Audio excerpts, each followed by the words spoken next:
নমস্কার বন্ধুরা, কেমন আছো? আশা করছি সবাই খুবই ভালো আছো এবং সুস্থ আছো। মাম্পি সঞ্জিত ছেলে আবারও সবাইকে স্বাগত। গরম শুরুতেই আমরা করম চার আচার বানিয়েছিলাম। ভিডিওটি অনেক দিন ধরে পড়েছিল, তোমাদের সঙ্গে শেয়ার করা হয়নি। তো করম চাগুলো এখন পুরো পেকে কালো হয়ে গিয়েছে, দেখতে পাচ্ছ। এর আগে অনেক আগে তুলে রেসিপিটি বানিয়েছিলাম, ভাবলাম তোমাদের সাথে রেসিপিটি শেয়ার করি। তো বন্ধুদের কাছে অবশ্যই করে অনুরোধ রইল ভিডিওটি প্রথম থেকে শেষ পর্যন্ত করে দেখার। অনেক দিন তোমাদের সঙ্গে কোনো ভিডিও নিয়ে আসতে পারিনি, আজ চলে এসেছি।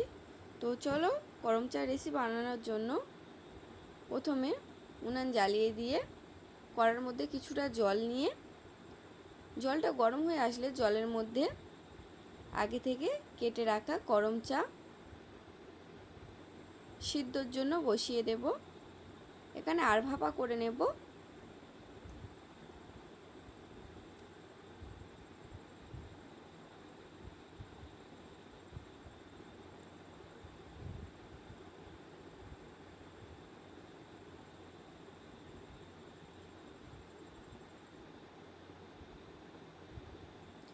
আর ভাপা হয়ে আসলে করম চাটা লাবিয়ে নিয়ে জল ঝরিয়ে নিতে হবে।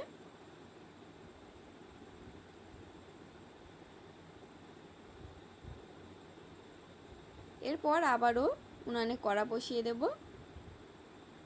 কড়ার মধ্যে দিয়ে দেব পরিমাণ মতো তেল।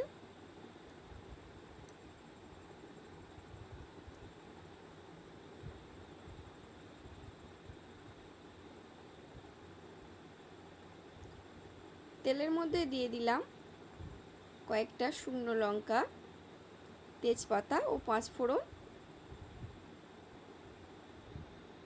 এরপর করম চাগুলো তেলের মধ্যে দিয়ে ভালোভাবে নাড়াচাড়া করে নেব।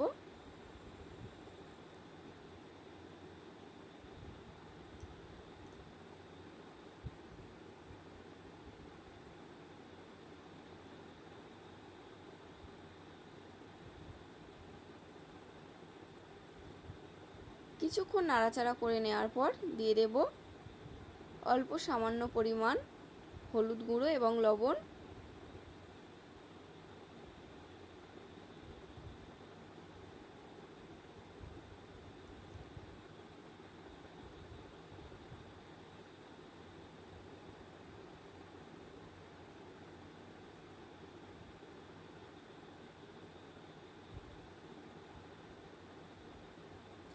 এই পর্যায়ে আমি এখানে চিনির ব্যবহার করব না, সেজন্য খেজুর গুড় এখানে দিয়ে দেব। খেজুর গুড় সংরক্ষণ করা ছিল বাড়িতে।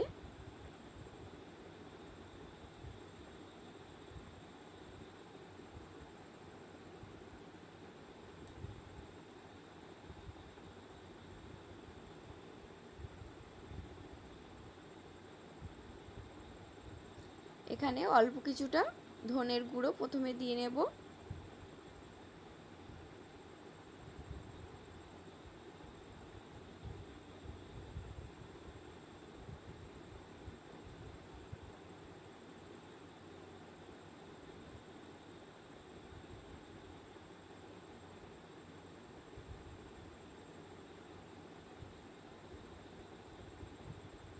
এখানে কালারটাও চলে এসেছে খুব সুন্দর।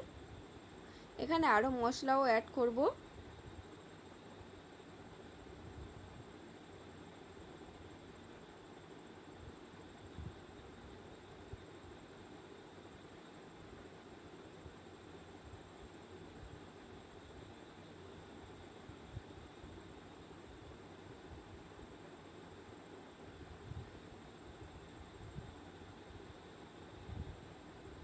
এখানে নিয়ে নিয়েছি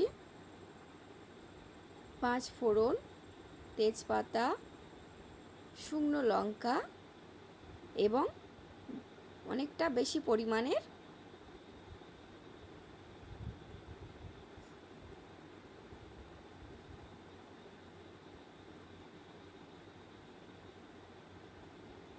সর্ষে। সবগুলোকে ভালোভাবে বেটে নিয়ে করম চার আচারের মধ্যে দিয়ে নেবা।